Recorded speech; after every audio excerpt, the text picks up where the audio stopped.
A hearty welcome to you. This is the Knights of Prospect. I am Gregory Shitkerper. You might know it as Gregory Shitbeard, Dwarven Legionary. And thank you for tuning in to today's adventure. This show is streaming on Improv Boston on Twitch. If you haven't subscribed already, what is wrong with you? Subscribe now. Do it. Click the button. If you have Amazon Prime, sign into that. It's free. Do it. You're watching this show now. Every night, there are shows. Monday morning, there's a show. Improv Boston. Watch them. You're watching us by the grace of one Matthew Laidlaw. Streaming this to you. You don't see him, you don't need to. He ensures you see us. If you want to make a donation to let us keep running this, well, scroll down a bit. There's a button. Click that. Send money. If you send money, we do things for you. That's how this works. There are perks, we call them. Check out our Facebook page, Knights of Prospect. Search it, Facebook. And there's a link there in the Twitch chat, I'm sure. You might make us, I don't know, not me. I won't sing a song. Someone will sing a song. If you give enough money, they will sing a song. Maybe you name somebody. I don't know. Look at the list.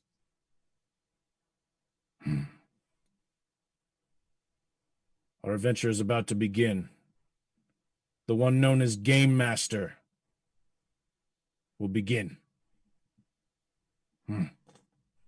All right. Hello, everybody, and welcome back to Knights of Prospect, where you, the adventurers, as always, are on a hopefully not lifelong to join the famed Knights of Prospect by stacking up enough good deeds throughout the Riverlands.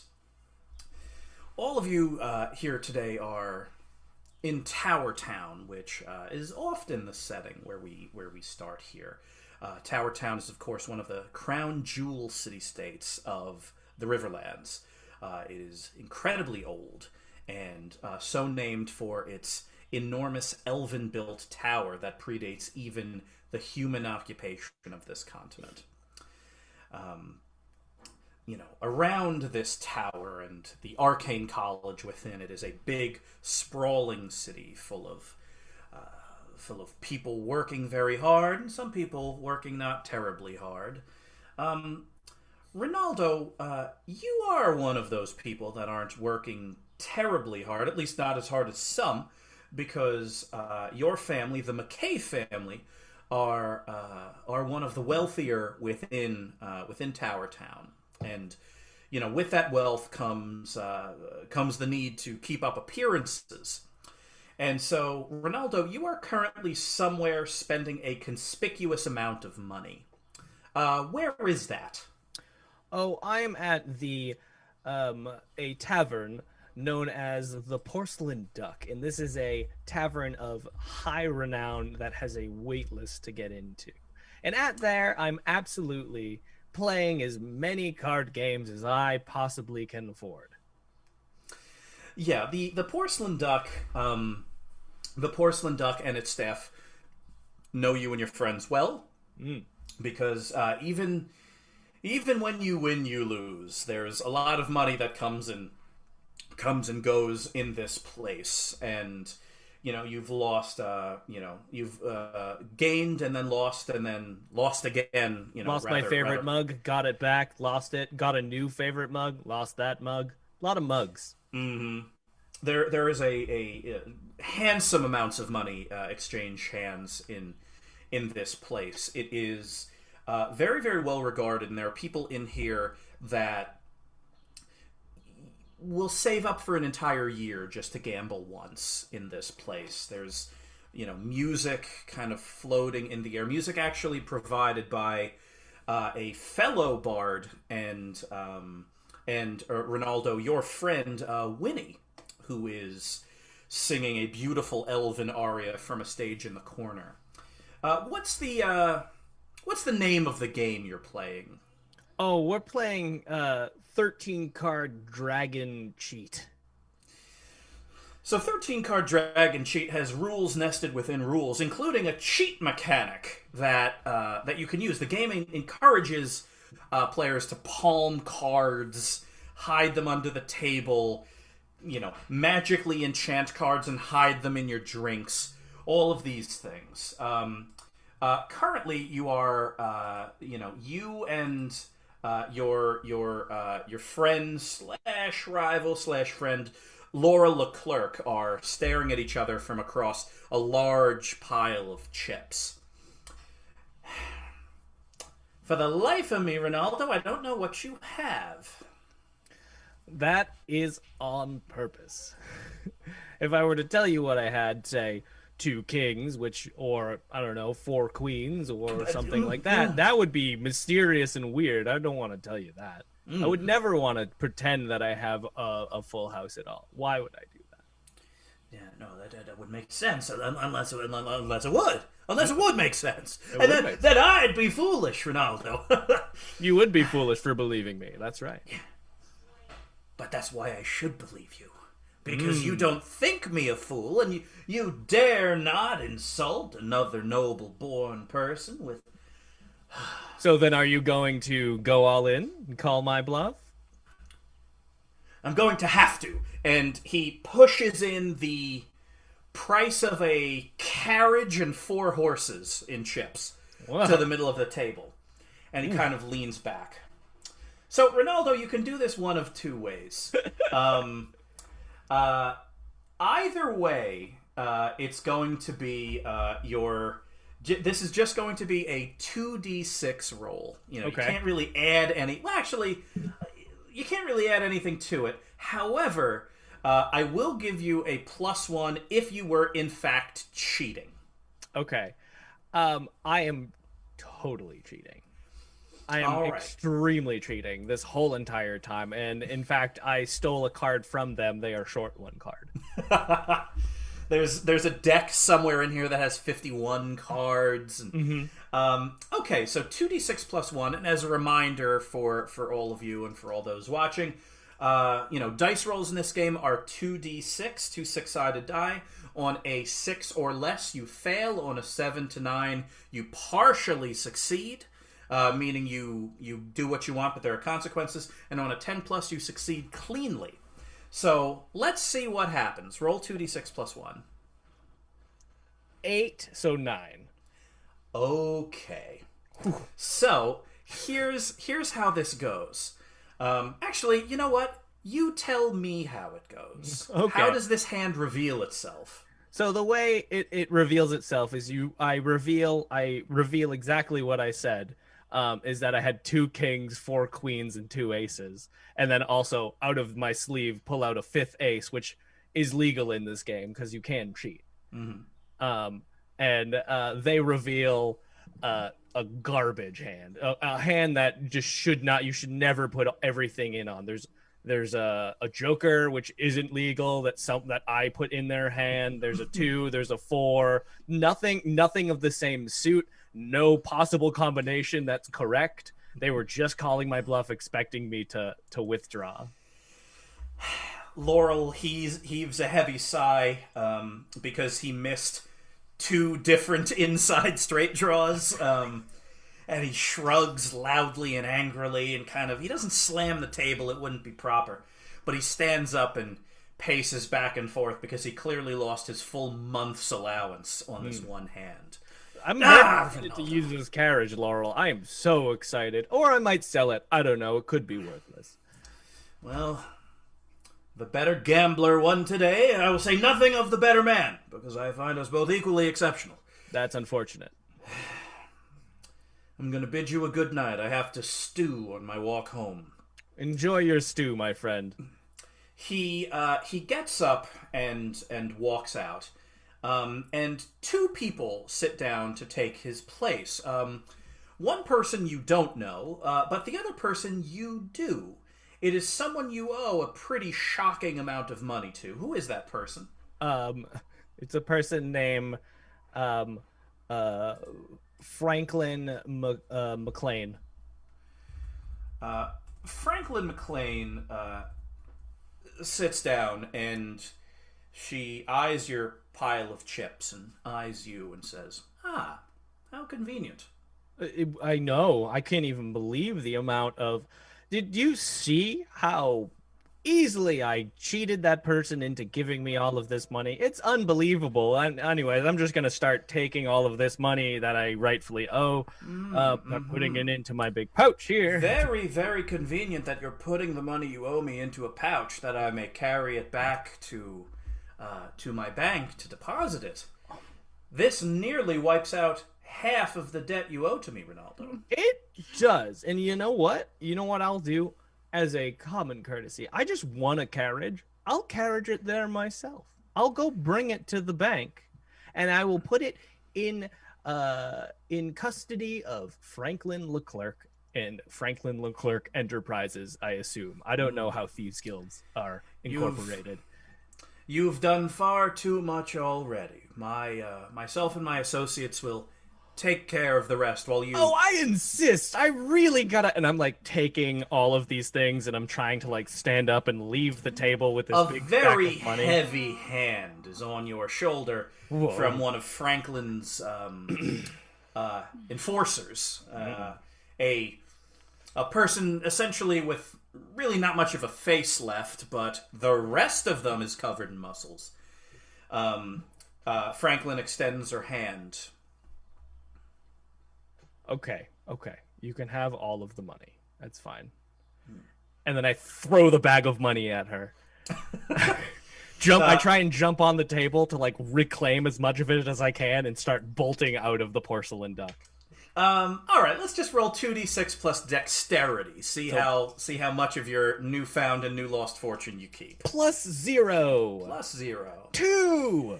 Uh-oh. Uh-oh. So, this is a maneuver that, while you haven't necessarily tried it on Franklin McLean and her Thieves Guild, you have tried it on other people that you owe debts to.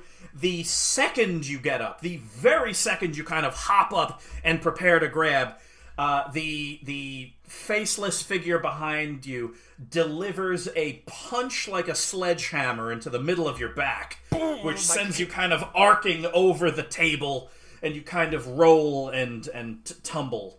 By the time you kind of get up and steady yourself, you kind of assess the situation. You know, do I dare pull my sword in here? Guards, I'm being robbed! Guards! And their guards eventually, the kind of the private guards of the Porcelain Duck eventually do show up.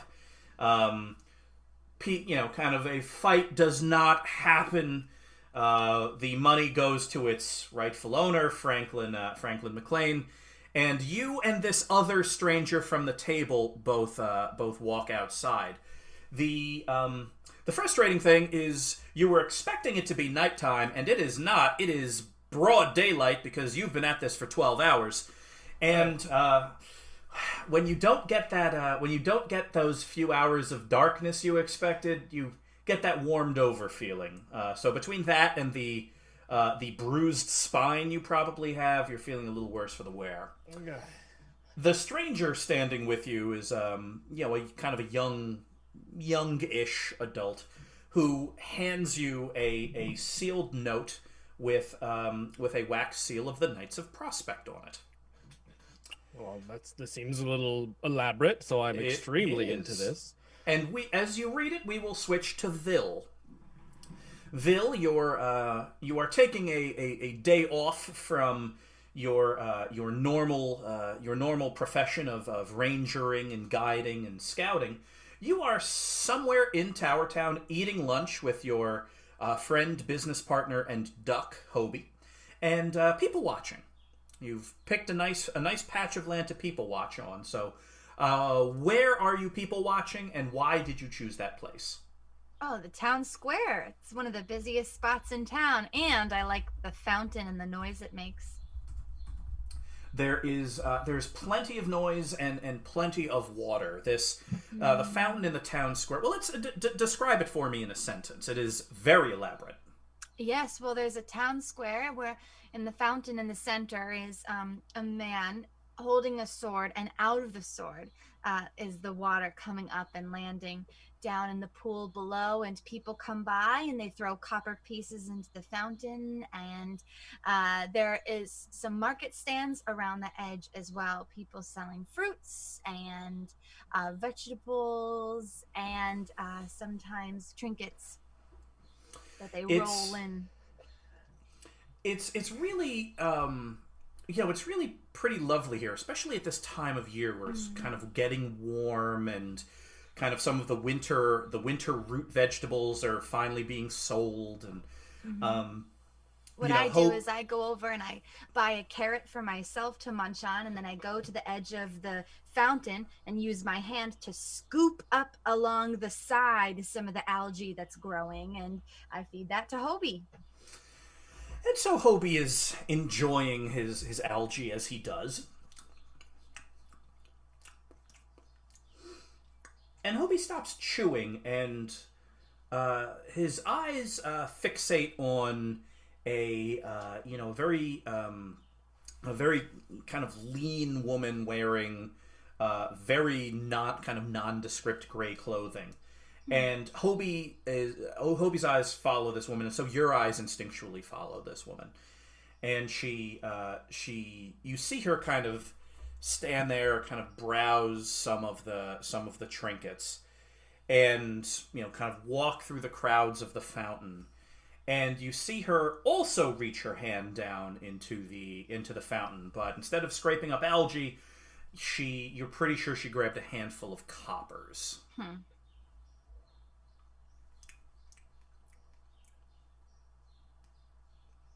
What do you think? Trouble?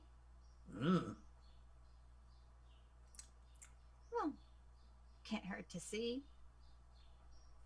I scoop Hobie up into his pouch, and we'll just follow this person for just a little ways. You do.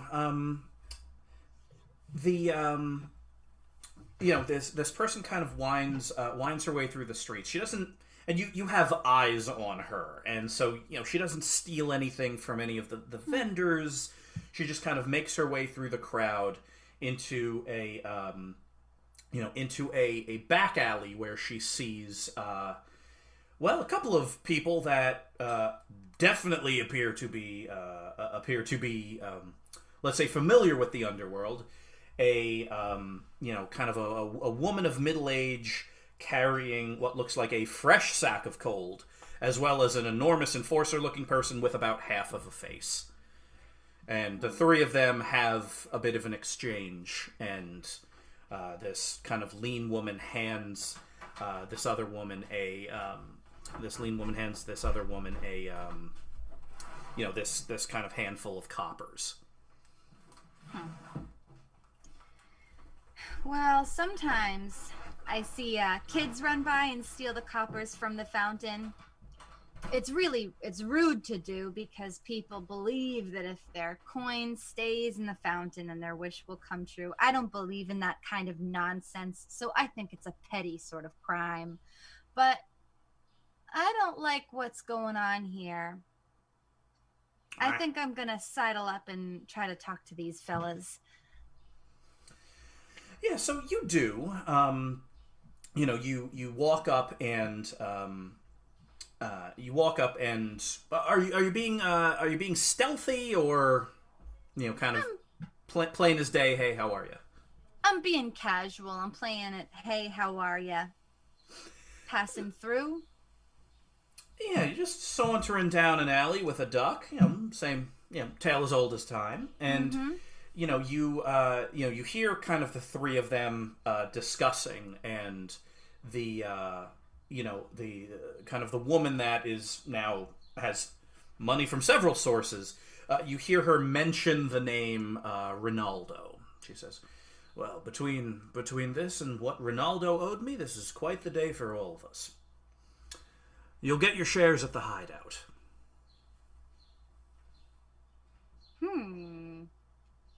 When I hear Ronaldo's name, I quickly start to hide. I'm going to change tactics here.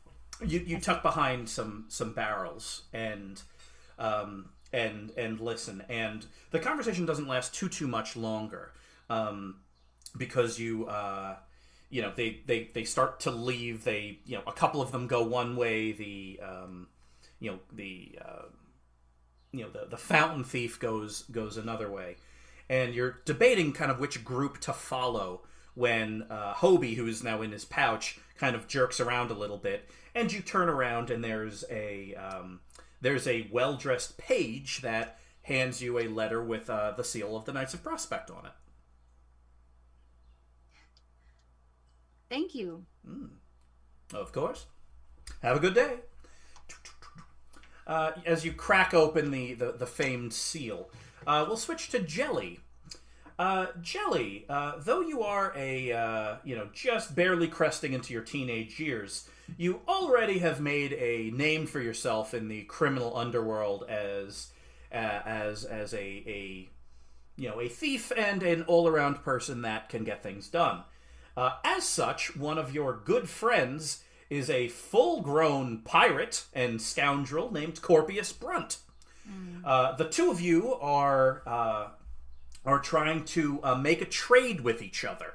You're both sitting down, kind of across a circular table in one of the seedier establishments in Tower Town, and you and him are bartering. What is it that he has that you want? Well, it's a quill that's a self-writing quill. And you expect me to just give that to you for these trinkets that you've laid out? Trinkets? These are 6 beaks of a crow, an emerald-colored shell, swords. Give me enough time on a beach and I'll get you 6 beaks of something. No. And he points to your neck. I want the locket. That thing's enchanted. Locket.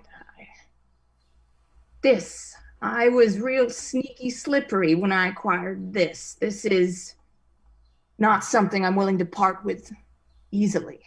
I hope to be remembered once I achieve my glory and fame with the Knights of Prospect as mischievous little Jelly with the prominent, distinguishing locket. I tell you, for a do-badder, you certainly want to be a do-gooder. How about this? I'm complicated. Yes, you are. I want that locket.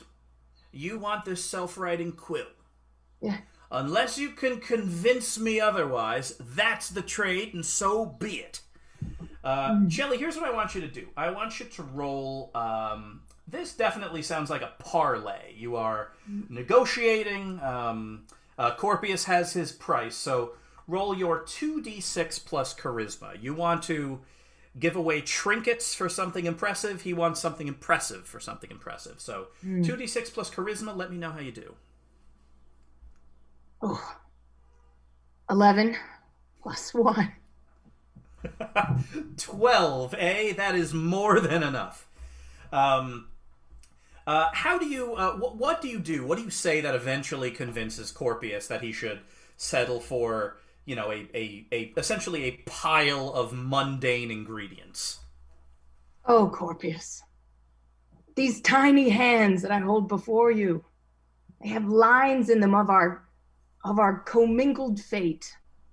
We've been through together what some might never know. And what am I? But 10?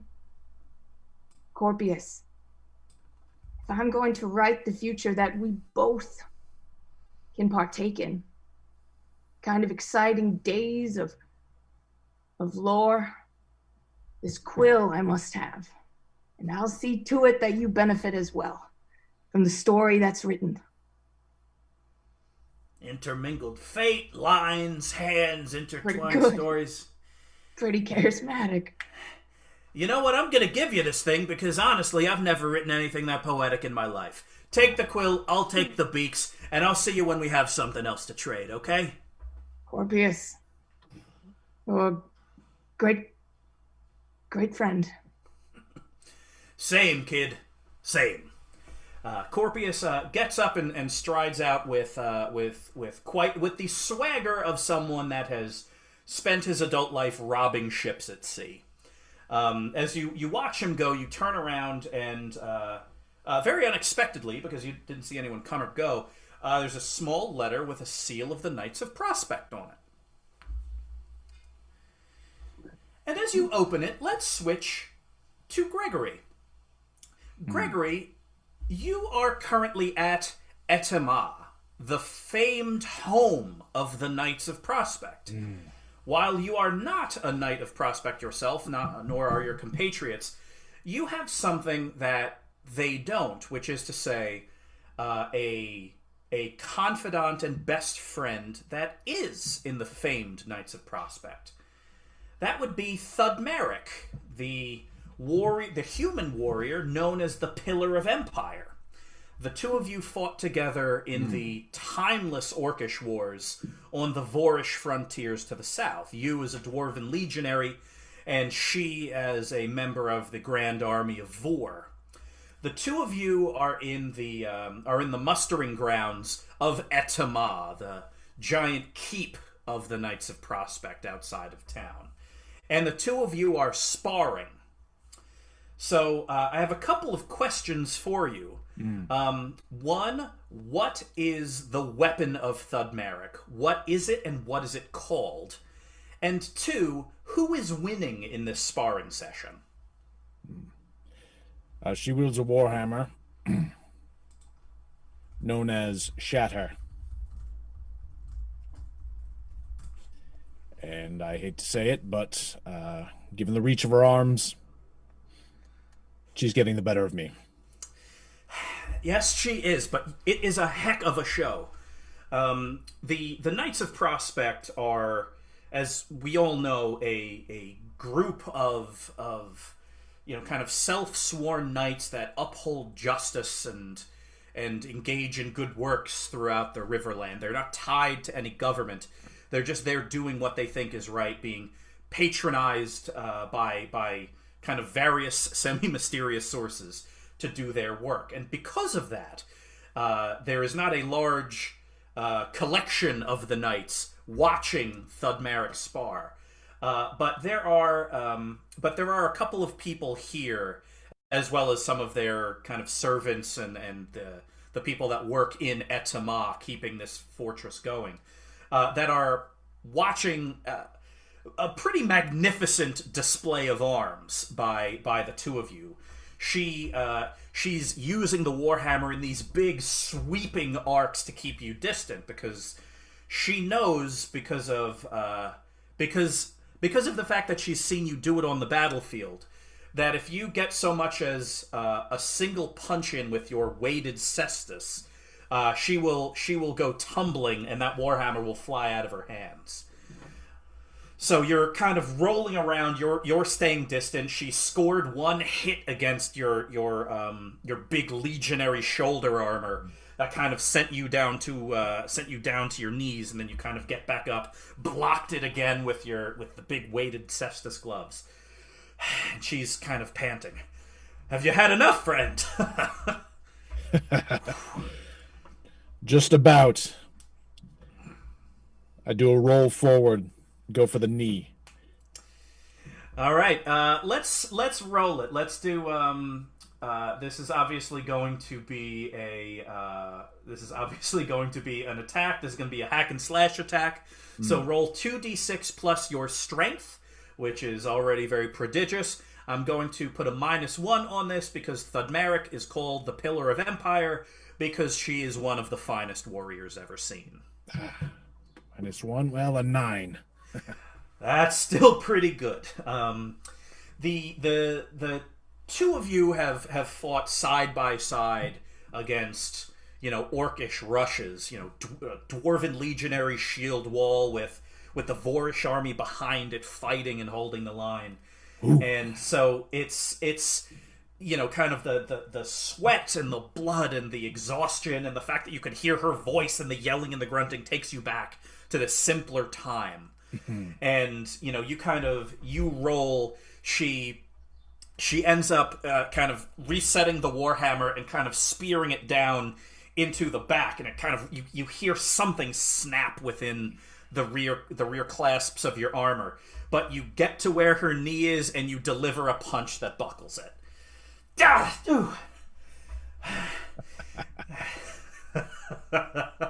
Very good, my friend.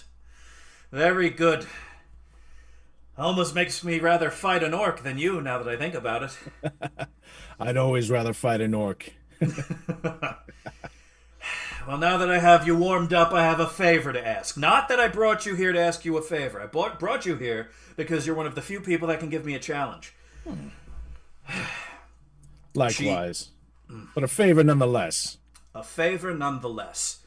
She calls out to one of the, to kind of one of the squires that are working here. Are they here yet? Oh, yes, ma'am. Yes, they are. And Squire runs off and... being brought through one of the, the crenellated walls of the mustering grounds of Etama are Vil, the ranger, Jelly, the thief, and Ronaldo, that wealthy bard. Adventuring companions of yours, and like you, a prospective knight of Prospect. I know them, but I will fight them. Well, that's not what we need right now. But if you wouldn't mind coming to one of the sitting rooms, I do have something to ask all of you. If you insist, but I will fight them. I know. It would be a fair match. Sure it would. Nice to see you in Tower Town, Gregory. Have you seen the tower? Elven Maid, is still standing. Yes, you always like to go high and remind everyone of this. Congratulations. And you, I see, are still going low. Deep as always. Stature isn't everything. Money isn't everything either. I just lost a lot. I'm sorry. I'm not feeling great. I wanted to say something quite clever. I'm just kind of bummed out. Let's get you some stew. Sounds delicious. And so the four of you sit down to a free and tasty meal of stews and ales. You walk through the kind of the hallways of Etama. Gregory, you've been in this building a number of times. Though it is of human make, the thing that makes its architecture impressive are the stories of the people in here. It's, and while you can remark about, the fact that you can see the seams of the doorways and kind of the mortar between the stones, every single surface in here is covered with artifacts, war prizes, grand tapestries of the things that the Knights of Prospect have done to save the Riverland time and again.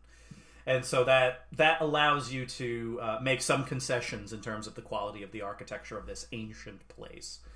The rest of you really haven't explored Etama that much, since most of it really isn't open to the public. Though there's a grand hall within the fortress of the Knights of Prospect that is open to all of you, and you've been there before to petition the knights and introduce yourselves and make the pitch that you will one day be a part of their number. But this is kind of the inner workings of it, and this is something that none of you have seen before. You're led through a hallway that is just covered in artifacts and impressive tapestries, and eventually you make it into a small sitting room. Thudmeric has all of you sit. Food is brought in. She puts her warhammer Shatter into a mount on the wall and closes the door. Stew? It's quite delicious. Is this? And then Ronaldo kind of clams up because he thinks it might be duck, and he doesn't want to say anything. Is there rosemary in this? I like rosemary quite a bit. It's very rosemary forward, I would say. Hobie is making unbroken eye contact with you, Ronaldo, because Hobie entirely understands what you were about to say. You be quiet. You be quiet, duck. We're all eating the same stew. Hobie. This one talks to the duck as well. Can everybody stop calling Hobie the duck? Is it not a duck? What would you like it if I called you the dwarf? I'm a dwarf. I think we'd like it very much. That's not the point. I know your name, Gregory. You can call me the fourth, because I am the fourth of my kind. Okay. I would actually be that's a good nickname. That's a pretty good nickname. Do This not stew call isn't me, duck, it's pheasant. please do not call me the child. That's something that I've encountered.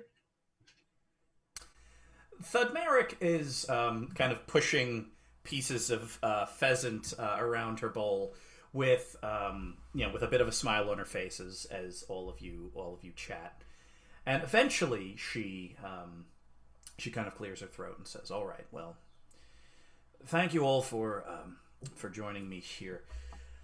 I have a favor to ask the four of you. I can make no promises as to what could happen if you accomplish this. This is not some mission that will grant you access to the Knights of Prospect. You know as well as I do that's not how this works.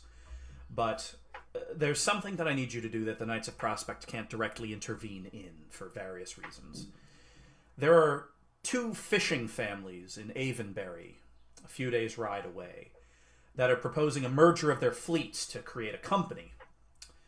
The first of the 2 families is led by someone named Elaine Obesh, whose fortune is new and somewhat mysterious. The second is, and she shares the name of a family, Ronaldo, that you are familiar with. Avonbury is one of the other kind of crown jewel cities of the Riverlands. It's a few days away and has kind of a similar reputation of Tower Town, both simultaneously very wealthy but also kind of rough and tumble. It's a major fishing town and has sway over a number of fishing villages around it. There's a family there that apparently is going to be joining businesses with Elaine Obesh. So, Ronaldo, who is this family, and what is a characteristic of theirs? What are they known for aside from their fishing fleet? It's they are the San Peritos, and they are known for smuggling they're bad people. They're smuggle people, and as well as illicit substances that are outlawed within the Riverlands. They're basically they want to be the mafia, but they're a bunch of noble jerks. Yeah, so when Thudmeric says the San Peritos, Ronaldo, you don't stand up and I go San Peritos, and then I sit down in the fainting couch more dramatically. You recline in disgust. They're besmirching the noble names. Thudmeric nods and says, "I've had a similar response. The Knights can't directly intervene because, though we don't know where Elaine Obesh's fortune comes from, she is a patron of the Knights of Prospect. And if we move against her, it would cause some degree of confusion. But even though we're receiving her money, doesn't mean we support her mission. We believe that Obesh's intentions are not so much to create a fishing empire as to create a grand smuggling empire. That's what the San Peritos are known for, and that's what Elaine Obesh wants to work her way into. I need you all to find a way to disrupt this merger. The power wielded by Obesh and the San Peritos, if they combined forces, would cause untold harm to not just Tower Town and Avonbury, but to the city-states overall. That many ships smuggling that many substances in. We're gonna need a parlay with nobles. Ugh. I hate nobles. I hate boats. Though you are, Ronaldo, a noble yourself, it is painful to talk to the well-groomed compatriots of your social class. And Gregory, though you have traveled the seas, or at least the rivers, in boats for various military assignments, you also hate boats. So this is something that kind of the four of you kind of let sink in for a little bit. Thudmeric leans back in her chair, says, "Well,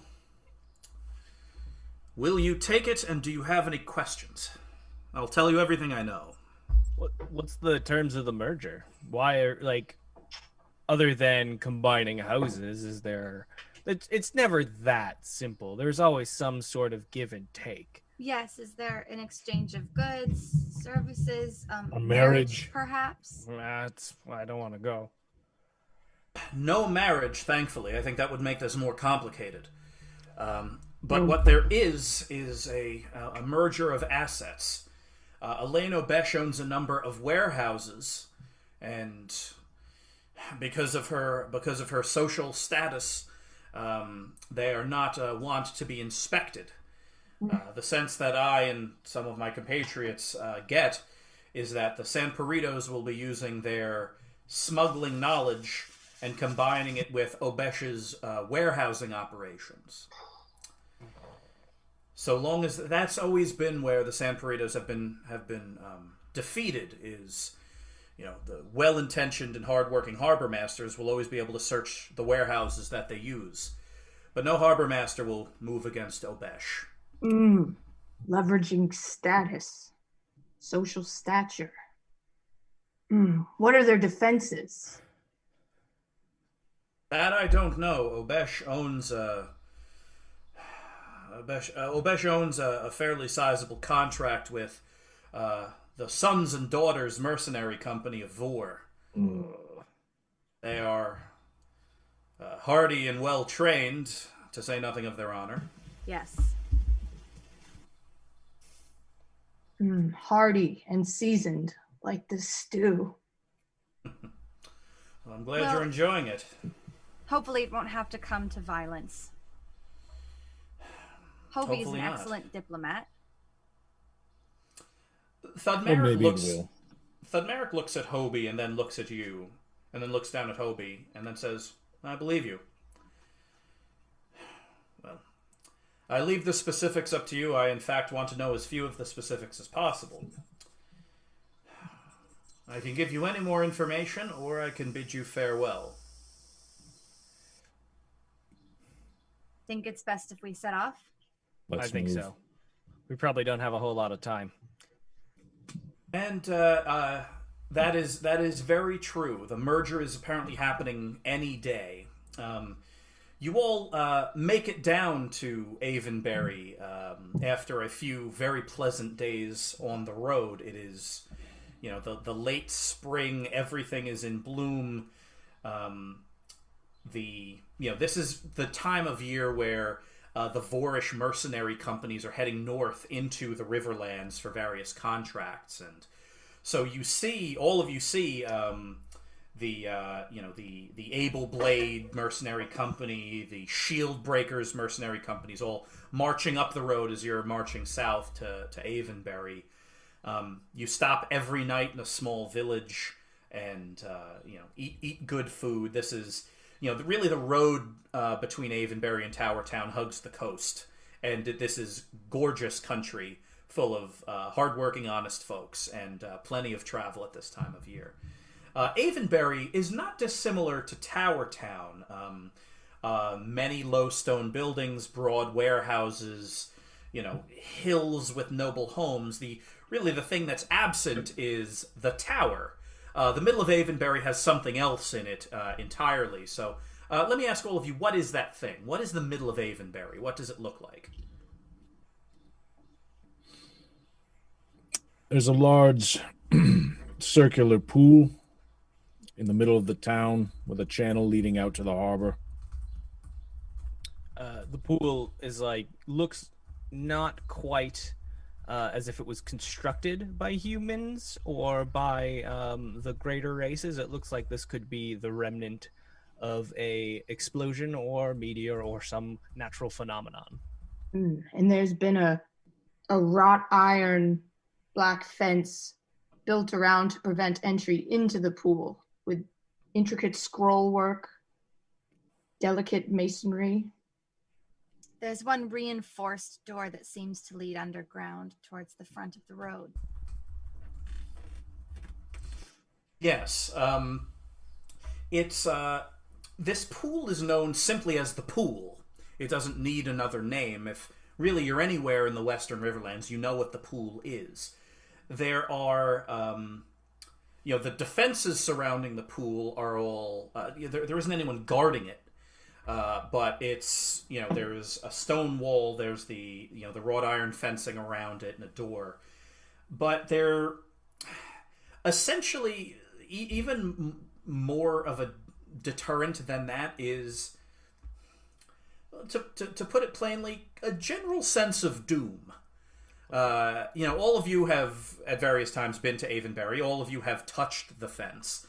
And when you touch the fence, you are overwhelmed with not necessarily like a vision of your own death, nothing that dramatic, but just a feeling that going over the fence and into this pool would be very, very bad for you. And so the interesting thing is that, there's kind of this little, it's not even a road, it's almost like a walking path around the pool and the fence. And then on the other side of the walking path is just the city. There are markets and shops and homes. The second and third floor of many of these buildings have big, broad windows that overlook the pool, which is beautiful at night. It's incredibly still, and there are hotels that overlook it. And you can sit up there and watch the pool and enjoy looking at the pool. But the second you get close to it, you think you're going to die. So the irony of that is not lost on any of you. So my question to all of you is, what do you want to do, or what do you want to research to try to hamper this merger? Well, everybody, do we want to parlay with them, or do we want to light something on fire? That feels like the two options I have in my brain. I don't know. I'm more leaning towards fire because I don't want to accidentally get married to a smuggler. That's why I'd rather light something on fire. But it's on the table. It is on the table. Take it off the table. Let's light something on fire. Marrying a smuggler is on the table? Just to tell them to stop, you got to give. Nobles are very, very. It's a very top of mind idea for you, Ronaldo. I just thought that's how noble houses typically combine, and so if you go, don't do this, they're like, well, then let us combine, and then it's just that's why I wasn't really excited to do this. Yeah, I don't often keep noble company, but I think what might help is to try and gather some more information. Okay. Find out which boats are theirs, set them on fire. Yeah. Sounds great to me. That sounds like it might work. Yes. Sneaky information. I'll put on my disguise and I take off my hat. Ready to go. Oh, there. All right. So, essentially, if the kind of the prevailing belief is that if the San Peritos don't have their smuggling fleet, it would cause Obesh not to want to treat with them. So yeah, let's have. I'm gonna say this is Jelly. This is probably work for you, as you are very familiar with the criminal underground. I want you to roll a connections roll. Well, actually, I'm going to put it to you this way. You can very casually ask around to get a sense of what ships are the San Peritos ships. Just kind of figure it out. For that, you can just roll your 2d6 plus charisma. However, if you want to specifically ask which ones are the San Peritos, if you want to say, essentially, I'm looking for the San Peritos ships, hate to see if something happens to them, I'm going to give you, in addition to your charisma, a whopping +2 on this roll. But if things go south, they're really going to go south. So it's up to you. Let's do it. Let's go for the ladder. You're coming into town, making a play. So roll 2d6 plus your charisma, +2 on top of that, and let's hope for a 10. Right, let's see. All right, we got a 7 plus charisma. 1, 8 plus 2. Okay. So Jelly, and for everyone, I want to paint a picture here. Jelly, how old are you? 10, 11? 10. So there's a 10-year-old thief that, and we kind of see it as a montage, essentially kind of kicking down doors to various thieves' quarters and seedy bars, more or less like jamming a dagger into the table and saying, which one of those ships belong to the San Perritos? And, there's a lot of kind of trading of favors and, kind of these close-up views of pouches of coins exchanging hands and, documents being signed with an inexhaustible quill. And within, over the course of the day, Jelly has a tremendous amount of information that boils down to essentially every ship currently in the harbor that belongs to the San Perritos. Some of them are out in the Bay of Entourash, but the rest of them are here. While Jelly is engaging in, a masterclass of diplomacy and underworld subterfuge, does anyone else want to do anything to aid in your plan? Is there a dwarven contingent here in town? There is a dwarven contingent here in town. So my question to you, Gregory, is why are they here? Is it a neighborhood? Is it a dwarven mining company? Is it a bunch of dwarven mercenaries? Who are they? The trading outfit. There is a dwarven Mostly quarter. veterans. Yeah, there's a dwarven quarter where there's a lot of kind of minerals trading and futures trading, and to say nothing of a giant stockpile of minerals. You kind of introduce yourself. Really, whenever you deal with anyone in the Dominion of Vor or any dwarf, they look at you and they see you in your legionary armor, and you pretty much have the run of the place. So, what do you want to do in the dwarven quarter? I want to seek out a chemist. There is one. She has a very simple but very well stocked chemistry shop. What is her name? Twuffmuffger. Twuffmuffger is over a mortar and pestle the size of a cauldron. She is kind of broad veined forearms moving what is easily a 100-pound stone kind of grinding tool. She is making something in there. She kind of puts it down when you darken her doorway, and she looks up and says, "Legionary, what can I do for you?" Gregory Shitbeard, son of Gurgly Shitbeard. I need water of phosphor.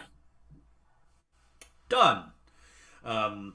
She stacks a giant bag of it down and quotes you an incredibly reasonable price. Do I dare ask what this is for? Something that is not on fire will be put on fire. Well, I can think of nothing better to use than this. Best of luck to you, Legionary. She gets back to her grinding. Vil or Ronaldo, is there anything you want to do? We execute the grand plan. I'm honestly probably just gambling. I don't feel I'm probably going to play it off as though I'm doing something productive. I'm not. The best way out of a hangover, drink your way out, and the best way out of a gambling loss is to gamble your way to success. So fortunes are changing hands once again. Vil, what about you? I'll follow Ronaldo to a local tavern, but I'll sit at the bar next to Hobie. Vil, the people watching in here is similarly magnificent. There are people in here that are clearly trading in fortunes they do not have. But you do in fact notice there is a woman in very, very well dressed that is kind of exchanging paperwork with a series of people. And they're not making a secret of it, but she does kind of walk through and kind of take a private booth in the corner of this kind of restaurant / club. And Phil, you look at her, and Hobie looks at her, and then Hobie looks at you, and the thing that you realize is she's very cleaned up, but that is definitely the woman you saw in the alley 3 days earlier in Tower Town. And Ronaldo, the woman that is being spoken to in this corner, who, by the way, the staff of this place refer to as Elaine Obesh, is in point of fact Franklin McLean, the woman that you just paid a huge fortune to mere days earlier. Son of a. Franklin McLean and Elaine Obesh are the exact same person. I kind of put the two and two together, and my already pretty loud gambling and like boisterous playing just gets louder. And I try and make eye contact at Vil in general. It's mostly to get Vil's attention that things are not good right now. Yeah, the two of you make very clear eye contact with each other and kind of Has the whole anyone narrative. played 2 to 10 pickups? That's a good game. We should play that one next. 2 to 10 pickups? How do you play that? Asks the enthusiastic young noble that you are rolling right now. Oh, let me show you. And I just start nervously shuffling cards and start doing like doing all these card tricks and so on and so forth. Do you I want will, Elaine? Oh, Vil. I will just quietly sidle up to that corner booth where Elaine / Franklin is and see if I can listen in. Elaine, because that is the persona she is wearing right now, is sitting and is signing documents. Just kind of turning pages, signing documents. And yeah, Vil, you see it's from where you are. It's some kind of series of contracts or fairly. Humans love contracts. They love them. It's spoken word isn't enough. You have to sign your name to something. It's a whole thing. You don't have to tell me. So the sense you get is the thing that you were here to stop. The contract for it is being signed right now, and you hear Elaine. Hobie looks at you and then looks at the contracts and then looks at you. Hobie, go tell Gregory to start the fire now. Hurry, please. Hobie kind of trundles out of your your pouch and waddles through the door, waddling like only a duck on a mission could waddle, and makes it out into the mean streets of Avonbury. They'll hear Elaine say, "Well, it is a pleasure to be embarking upon this grand adventure with all of you. All I need to do now is inspect the ships, and we'll be ready to start." I would like to stumble over to their table with my tankard of beer and pretend to trip and splash the beer all over the contracts. Oh, I am so sorry. Shoot. That's my fault, everybody. Can I buy you a round? Here's how this is gonna work. Gregory is going to be the one that ultimately is going to set these fires. Gregory is going to make this is going to be a 2d6 plus intelligence roll, because this is chemistry and all kinds of things. Oh, no. Everyone's going to contribute to this roll in a very specific way. Okay. Vil, you are going to contribute by distracting / slowing down Elaine Obesh, aka Franklin, aka one of Ronaldo's debt holders, and you're doing it via the oldest trick in the book, soaking important documents in beer. Yes. I need you to roll 2d6 plus your dexterity. Alrighty.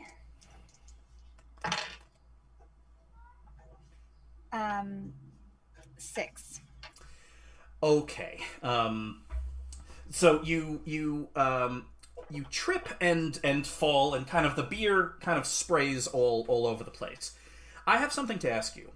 You can either successfully destroy these documents, but everyone will know that you did it intentionally, or you can miss.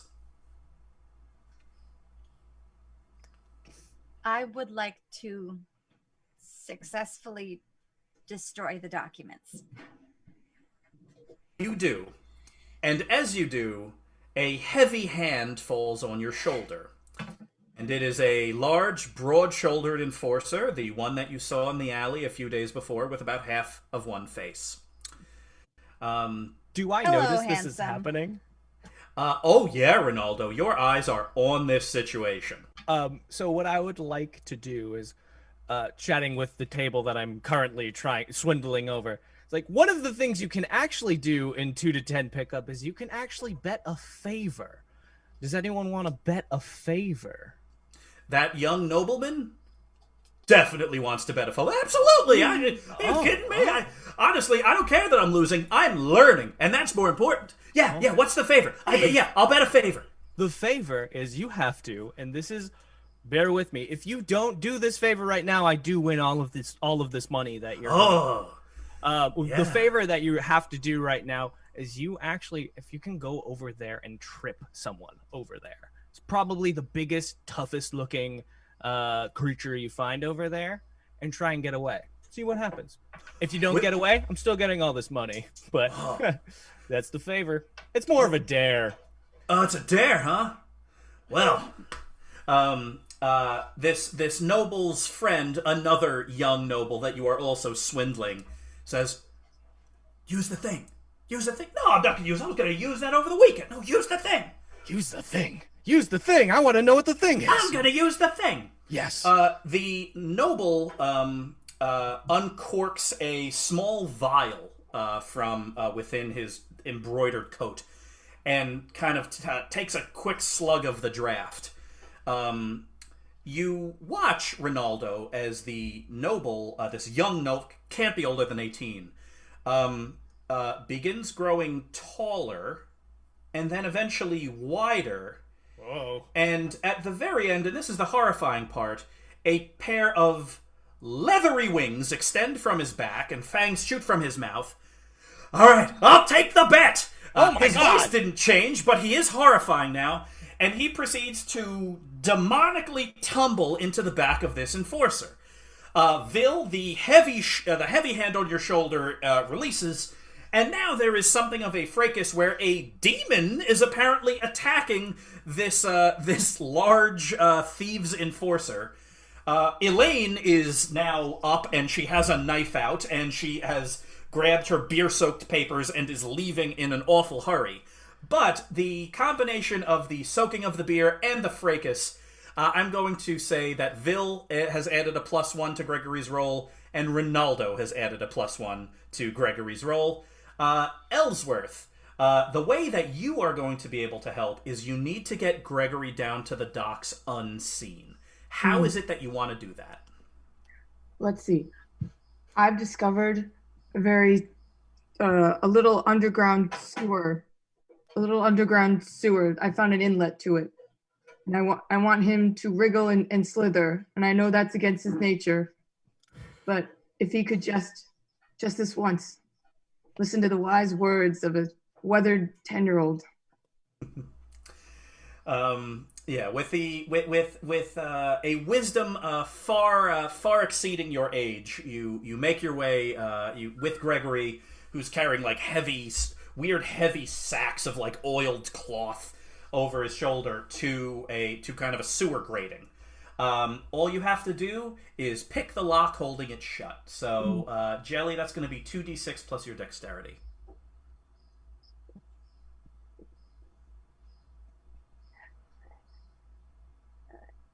8 plus dexterity. 9. Good enough.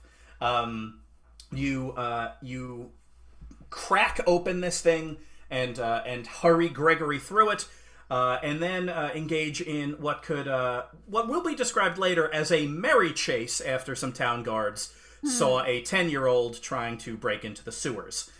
You lead them down alleys and over rooftops. and the combination of Gregory going underground and Jelly leading a merry chase of the constabulary means that Gregory, you have the docks all to yourself. Does Hobie make it to Gregory in time? Yeah, Gregory, you are kind of standing on the on the docks, kind of making an assessment of the boats and thinking, okay, I've got all the time in the world. This is fine. I know which ones. It'll take me a little while to do each one.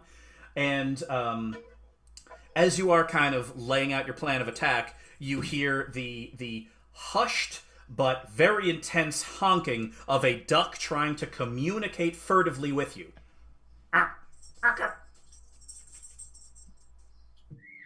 Duck.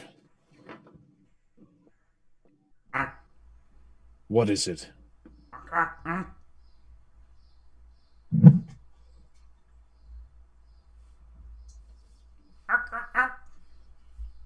Which one?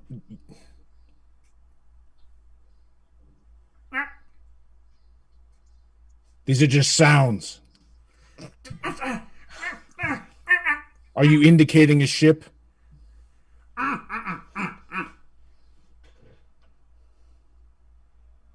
You seem urgent.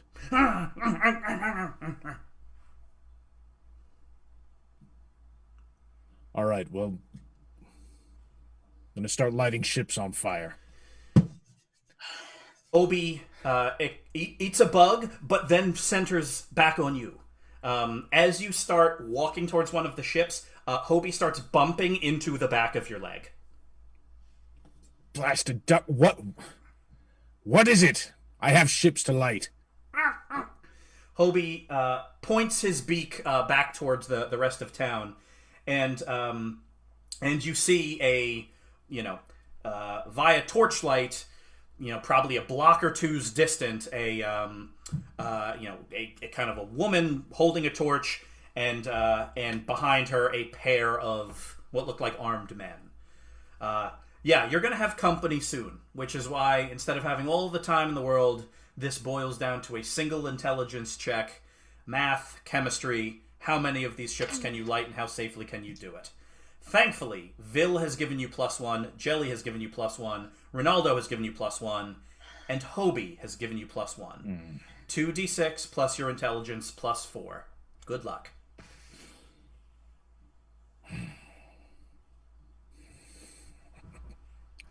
$13.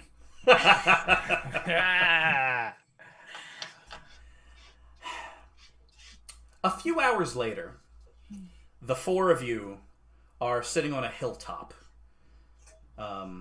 Vil, you are covered in beer. Ronaldo, you are 5 pounds of coins heavier.